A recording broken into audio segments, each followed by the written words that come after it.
The Jesse Kelly Show. Let's have some fun.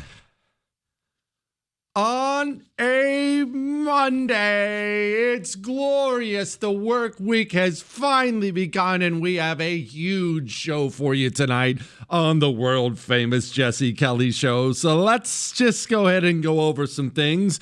And I'm warning you right now, the chances you're going to be offended by something tonight are extremely high. And if you are, too bad, so sad. Here's what we're going to talk about.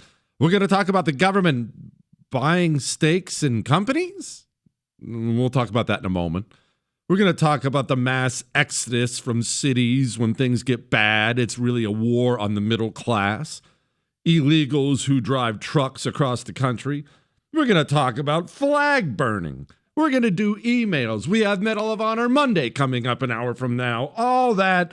Democrats are still bonkers, and so much more coming up on the world famous Jesse Kelly Show. Before I get to anything else, though, I wanted to open up actually with something different.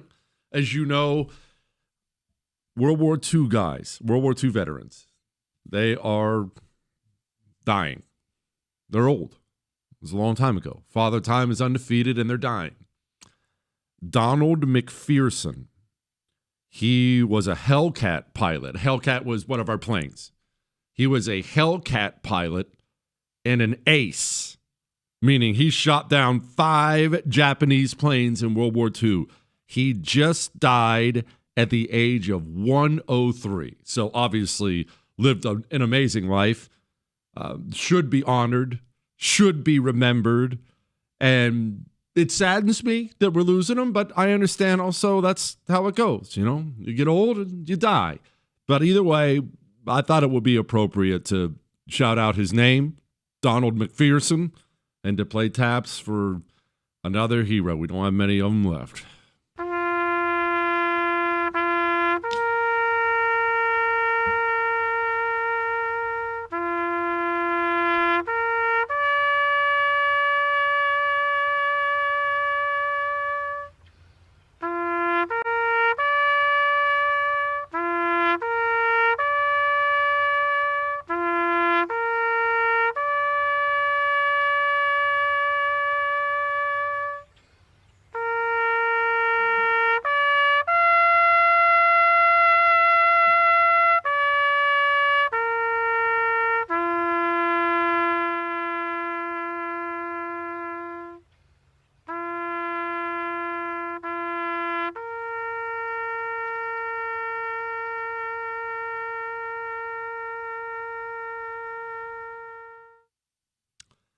Rest in peace, brother. All right. Now, we are about to have a little bit of a long talk, but I wanted to make sure I explain how I see things in this country, why I see them that way before we go into the government buying stakes in private companies and things like that. First of all, I have said, if you've listened to the show for a while, we've talked before about how I believe that there will be a right-wing dictator who will rise in this country. And I'm about to explain exactly why.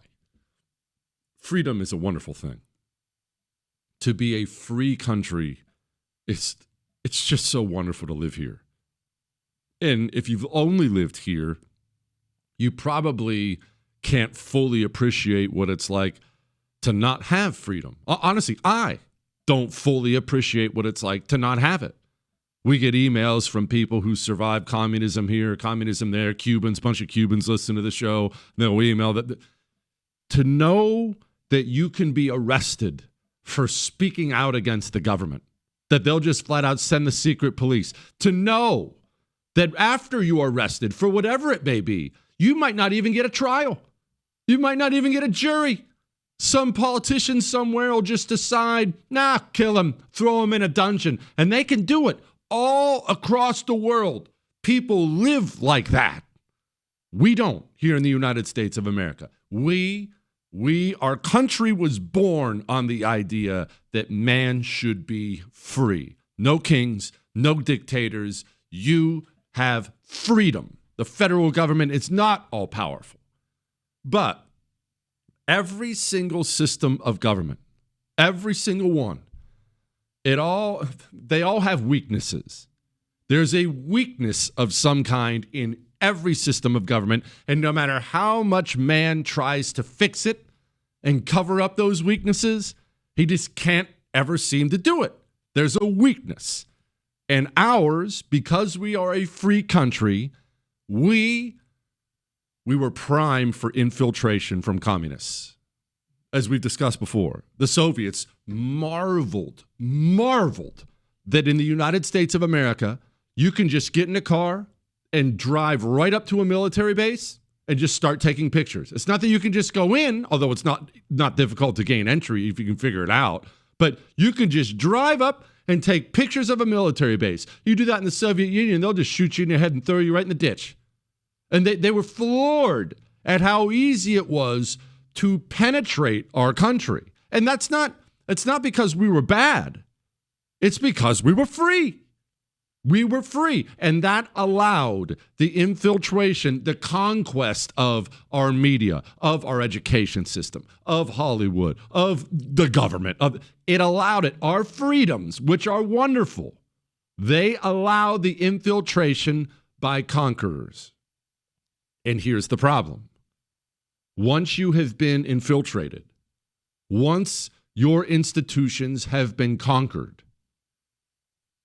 you can't freedom your way out of that. Now, it requires force. Think about it this way. Think about it as your home. If someone wants to come into your home and steal your stuff, well, what's the easiest thing to do? Well, keep the doors locked.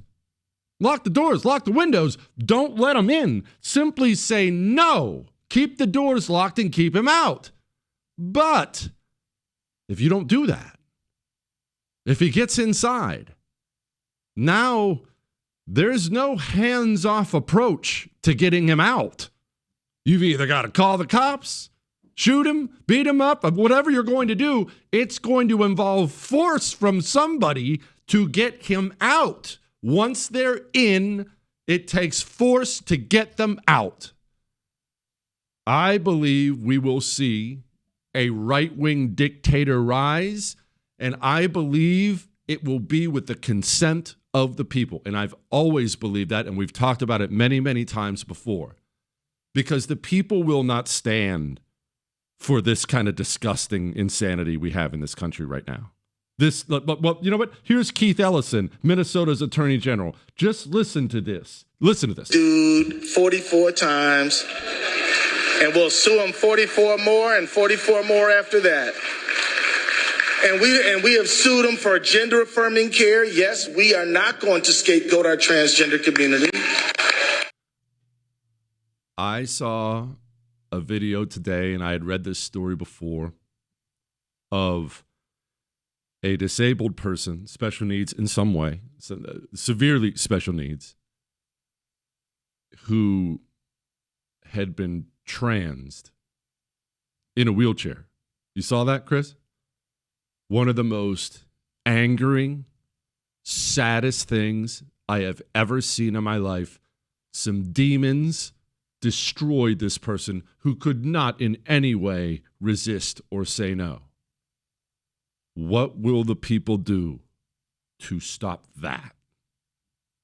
What will they do? Anything. Just tell me how to make that stop. I don't care who it is. I don't care what person. I don't care what rights are violated. I don't care about laws. I don't care. I don't want to make that stop now. That, even if it's not your attitude, that is the attitude of the majority of the people. It is. When you look at things like open borders, violent crime, women, children being slaughtered en masse. No, it's a good point. Chris said, I hate to bring up Hitler, but it's actually a very fair point. People were down and out. In Germany, completely down and out. And Germany was losing its way big time, morally. Animals all over the streets. And along comes a monster. And the people said, yep, fine, bring him in. Make that stop. I don't care what it is. Make that stop. I don't care who's going to stop it, what party. Oh, Nazis. Yep, sounds good. Make that stop. That is how people react to this kind of evil. And we are no different. And we are on dangerous ground. And we will discuss it more in a moment.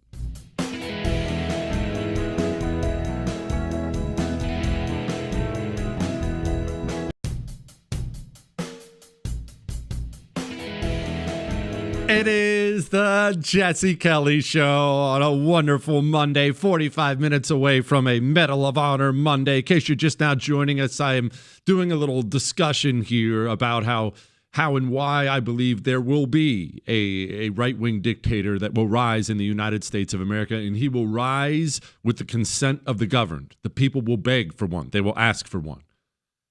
Our freedoms allowed communists to infiltrate all of our institutions. Now we are subjected to horror after horror after horror every single day. You wake up, you read the news, you're mortified, and people are ready for it to stop. And when people are ready for something to stop, when they're mortified, when they don't like their society, when they feel unsafe, they will ask for anyone to come fix it. An analogy I've used before is if you're a woman and you're alone in a boat and the ocean is calm and everything's fine and a boat full of bad, scary-looking dudes pull up beside you and say, hey, hop in, ride with us. You're going to say, nope, I'm good, thanks, and you're going to cruise off. If you're out on that boat by yourself and the storm is coming and the waves are getting high, and you think you might die, and those guys pull up in that boat, you're getting in. This is what happens to a society when the communists have rotted it out from within. The people end up begging for anything to come help. And this is a fear of mine. It has not gone away. It's a fear of mine. And I'm watching right now. I'm watching as little teeny bits of it are starting to creep in with no outrage. Little teeny bit here, little teeny bit there. And if you can forward think at all, you can see how bad this gets and how quickly it gets there. I'm going to read you a headline. Now, it's from Axios, but I'll read you the headline. The headline is, government will take stakes in more companies, top Trump advisor says. The government is buying 10% of Intel. 10% of Intel. They say they're going to create, and I quote, a sovereign wealth fund, and they're going to buy more. What? The government's buying up a stake in companies? Let me ask you something. Really, really genuinely asking. Do you believe Republicans will hold power forever? Is that what you believe? The Democrats, because they're down and out now, and they're unpopular, do you think they're never going to have the House of Representatives again? The Senate? The White House? You think we'll never have another Democrat in the White House? What do you think Democrats will do? Just let's rewind a little bit. 4 years. For 4 years, the Biden administration, we'll set aside all the FBI, CIA stuff for the time being, because we talk about that a lot. For 4 years, the Biden administration, we now know from documentation, leaned on every private company they could to smash you and censor you. I'll tell you what, I'll play you this. Listen to this. On climate change, I disagree with you. I really disagree with you because as part of our mission, the ECB must do supervision of the banks, right? It's a separate umbrella, but it's part of the ECB. And in the supervision of banks, it is our duty to check the climate change risk to which banks are exposed. The climate change risk to which banks are exposed. That's a communist. The government needs to control the banks because the banks need to care about climate change. This is a small taste. I could sit and play things for you forever about what these people want done. Remember Larry Fink, head of BlackRock? Remember this? Well, behaviors are going to have to change, and this is one thing we're asking companies. You have to force behaviors, and at BlackRock we are forcing behaviors. What do you think the Democrats will do with a 10% stake in Bank of America? With a 20% stake in a movie company, a sports team, technology, AI. Remember the audio we've played you before about what the Biden administration was trying to do with artificial intelligence? They were trying to take it off of the market so the communists could control it completely. So the communists could control it and use it exclusively for their purposes. As AI spreads into everything, the American communists were going to seize control of it to force communism into every single thing. They were planning to do it, but by the grace of God, they lost the next election. We're buying up a share of private companies now, and the outrage doesn't exist. This is not good. It's not. This is not a good place to be. It's not a good thing to do. And it's not right. And I know everybody, when they get into power, they delude themselves into thinking they'll have it forever. Only me, never my enemy, only me. The communists just did it. We'll have power forever. Let's arrest everybody. Ha! How's that working out for them now? But that's what happens. This is what happens when the communists infiltrate. The people will accept things they shouldn't to try to get out of it. It's not good, and I don't like it. And if you don't like that, that's too freaking bad. Now let's do some emails.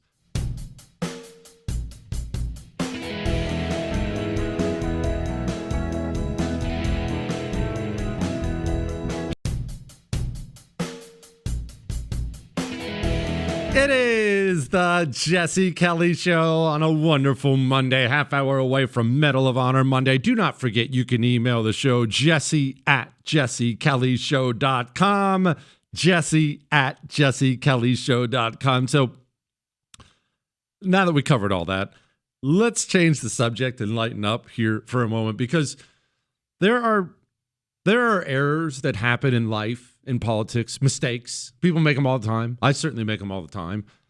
And then there are completely unforced errors that happen in politics. One of the great unforced errors I've ever seen is something we laugh about all the time on the show. I'll never forget it. I still think it's the funniest thing I've ever seen in politics.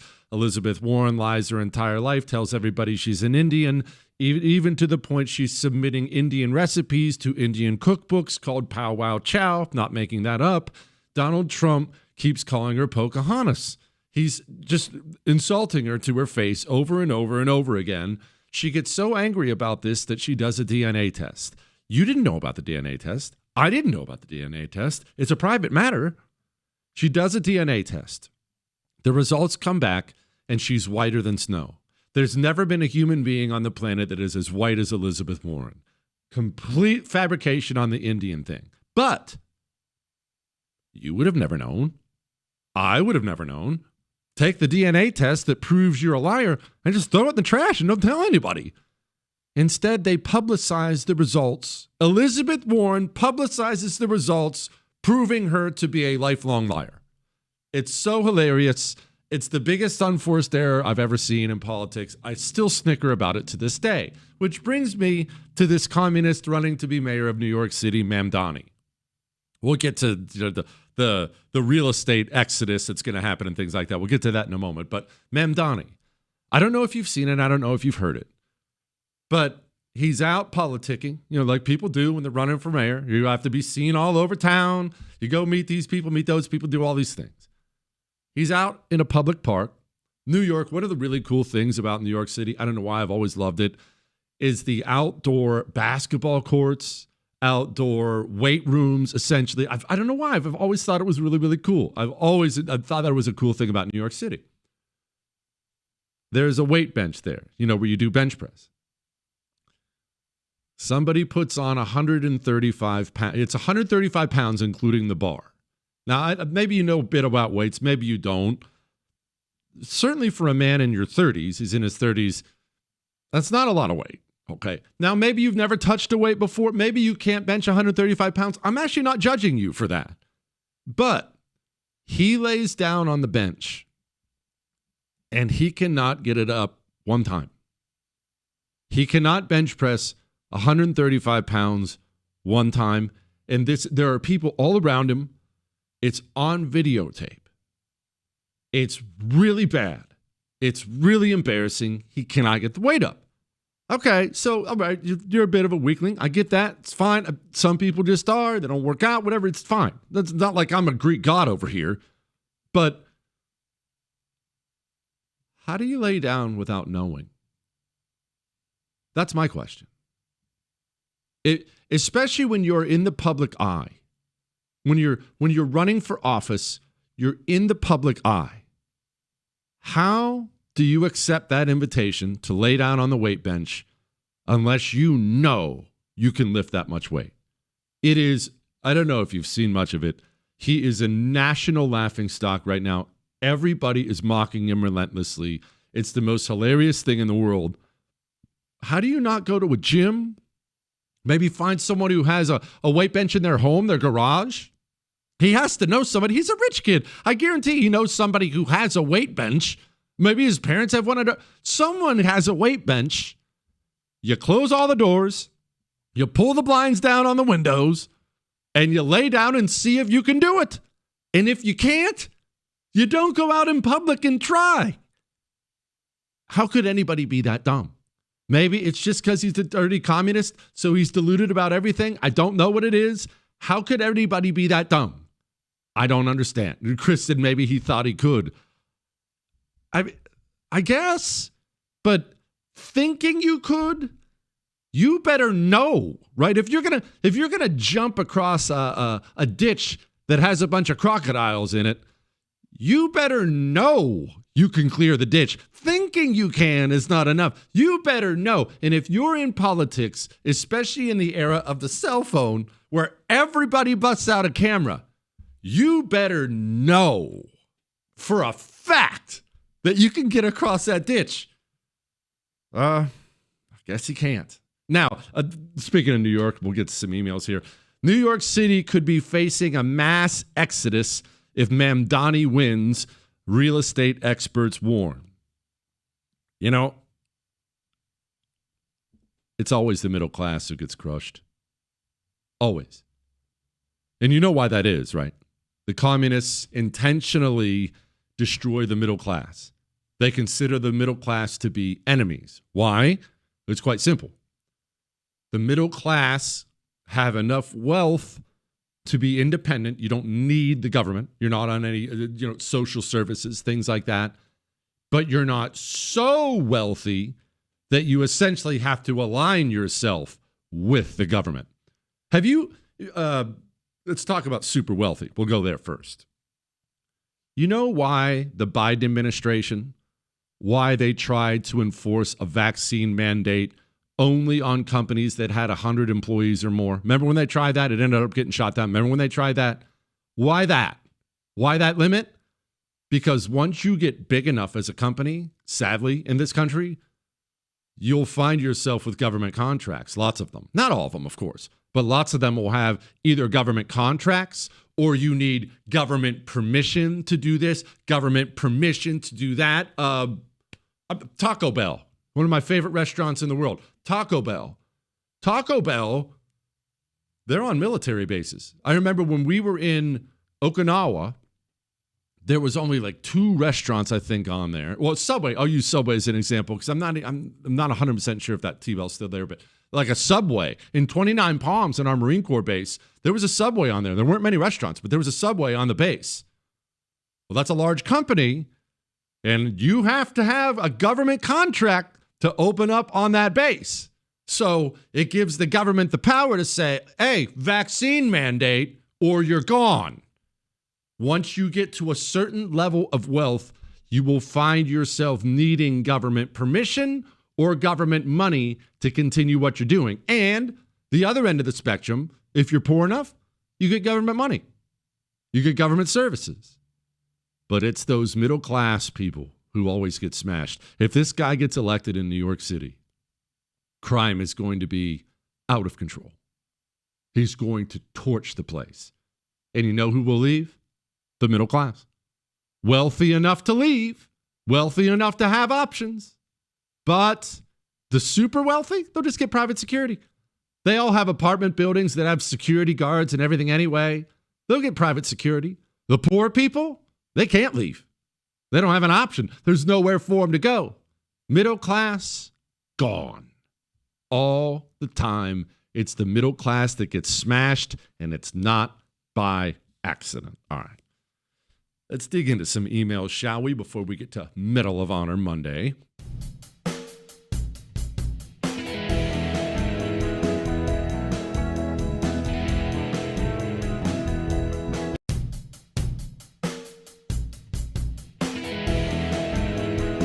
It is the Jesse Kelly Show on a wonderful Monday. I forgot to tell you, I probably should have led with this in the show.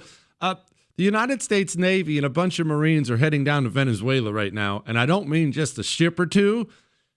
Why? Brandon Weichert, halfway through next hour, Brandon Weichert is going to join us. You know Brandon if you listen to the show at all. He's going to join us. He's so good at this stuff. What's going on, and why is it going on? I'm not totally sure there's not going to be a military action in South America. So we'll find out why. All right, let's do some emails. Remember, you can email the show, jesse@jessekellyshow.com. Jesse, you stated earlier tonight the courts dismissed Biden's plan to fire people if they didn't get the COVID shot was overturned by the courts. I will say that in Massachusetts, many people were fired. I worked for the state of Massachusetts, was denied an exemption, and was fired for not getting it. The communism is rampant in this state. Look, this comes back to what I was talking about in the beginning about America buying a stake in more companies. We have 10% of Intel now, and they're talking about doing more. And in a vacuum, doesn't sound like a bad idea. Well, we're just going to start a fund for Americans. We'll get a fund. You want the government to have that kind of control over your company? Remember, the United States government said you have to take this poison shot or you're fired, and they tried to lean on private companies to do that. Who do you work for? If your company has to make a decision, do you want the federal government ordering them to fire you? We are not going to be in charge forever. That's not how politics works. That's not how life works. It will end. And no, I don't think it's soon. I do not think it's soon. It will end, though. There is going to be, look, and by the way, it could be soon. You know, we've already banked in because Democrats are insane and demonic. We've already banked in, we're going to keep the House. We're going to keep the Senate. Well, maybe we won't. We've baked in that J.D. Vance is going to be the next president in 2028. And I like J.D. a lot. Okay? Happens when J.D. Vance, God forbid, certainly not wishing it. What if J.D. Vance has a heart attack 2 months before the election? What if turns out J.D. Vance is on drugs or something? No, I don't think J.D.'s on drugs. But life happens. Life comes at you fast. All of a sudden, it's President Gavin Newsom with a 10% stake in Intel. How's that look? It's got to stop. Remember what the federal government did during COVID. Remember what they did. How fast they tried to force you to do things. You won't go here. You won't open your business there. I remember here in Texas, I remember Governor Abbott, he sent a freaking tactical team with an MRAP, an armored vehicle. Sorry. He sent a tactical team with an armored vehicle to a bar because they opened and they were serving people beers. You can go look at the freaking video of it today. They sent in the freaking SWAT team because someone opened up a bar. You want the government to own more private businesses? Count me out on that. That's a no for me. Jesse, how do you handle things if someone gives you an ultimatum? I have an ironclad rule on this. The answer is always no. Always, but it doesn't matter what it is. I will not be leaned on. I will not be threatened. I don't care who is doing it. The answer is no. Do this or else. The answer is no, period. No matter what. No matter, it's got to be thrown out there. Jesse, started listening to your TV show via the podcast. I was wondering, is Chris involved in the TV show as well?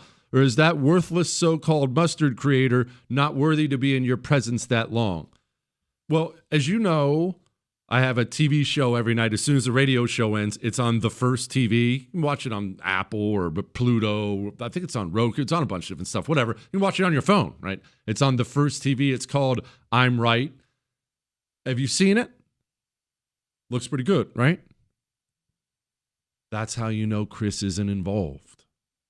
It's well produced. What, Chris? That's how you know Chris has nothing to do with it. It's well produced. It's a good show. The lighting looks good. So we keep Chris as far away from that as humanly possible. You always have to, look, it's important to have things in your life that you really, really protect. Some of your life, other people are going to invade it. They're going to ruin it. I mean, that's what happens when you get married. Quit. It's a joke. But other people are going to invade your life in various ways, at work, at home. It's just part of life. You can't just live for you. But you have to find that one thing that you really, really treasure, and you keep it and you protect it. Maybe you fish. And maybe life comes at you now. You got kids and a job, but make time to go fishing. That's what TV is for me.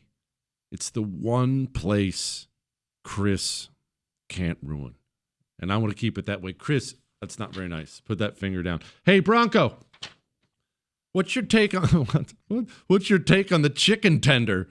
I've heard of fights at the Golden Corral buffet over fake crab legs. I never saw a brawl over chicken tenders, especially on a Carnival cruise ship. Oh, I love chicken tenders. I'm not ashamed to admit I'm 44 years old and I will wreck a tender. But here's the problem with the tendy.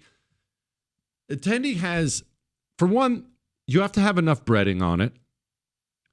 It has to be crispy on the outside, but the chicken has to be nice and tender and juicy on the inside. And very few places can pull that off. I don't want to indict Raising Cane's because everyone knows the cane sauce is the greatest thing in the history of the world. And I'm sure different locations do it differently. They don't, Chris? Are Raising Cane's here? My boys love it. They just love it. The tenders are chewy. They're not crispy enough. They're chewy. The tender by itself is one of the worst chicken tenders I have ever eaten. But to their credit, they know what they are and what they're not. It's cane sauce. That's what they're selling. The glory of cane sauce, because you could put cane sauce on your insole and it would be delicious. Gosh, I love that stuff. I need to buy extra next time, although I bet it's expensive. I bet it is expensive. All right. It's Medal of Honor Monday time, and Jewish producer Chris handed me two different ones. And I got to be honest, I'm in a great mood. I'm thinking about doing both of them. Chris, should I do both of them? I'm doing both of them. Whatever, Chris said not to, but whatever he says, I automatically do the opposite, and that makes the show better. So we're going to do both of them. Two Medal of Honor citations from two different wars. Next.